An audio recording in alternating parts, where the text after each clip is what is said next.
মাথায় কাজের তাড়না, মননে প্রিয়জনের সঙ্গে কাটানো সুখস্মৃতি, ফেলে আসা আপনজন আর ঈদের আনন্দ সব পেছনে ফেলে আবারও কর্মব্যস্ত শহরে কর্মজীবী মানুষ। রোববার সকাল থেকেই কমলাপুর রেল স্টেশনে ভিড়া সব ট্রেনেই ছিল যাত্রীদের চাপ। সময় মতো নিরাপদে রাজধানীতে ফিরতে পেরে সন্তোষ প্রকাশ করেন সাধারণ মানুষ।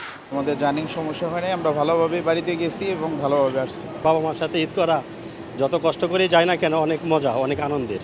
এদিকে যারা নানা ব্যস্ততায় ঈদের ছুটিতে গ্রামে যেতে পারেননি, তারাও ছুটছেন প্রিয়জনের সান্নিধ্য পেতে।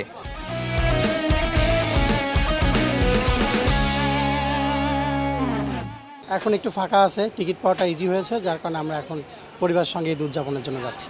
ঈদের আগে ট্রেনে যে ভিড় থাকে, ছাদেও জায়গা হয় না, আর এখন তো বগিতেও সিট ফাঁকা। আত্মীয় স্বজনের সাথে দেখা করতে হয়, তাই যাওয়া। আরও 3 থেকে 4 দিন পর রাজধানীমুখী মানুষের ভিড় বাড়বে বলে জানান সংশ্লিষ্টরা। তোহা খান তামিম, সময় সংবাদ, ঢাকা।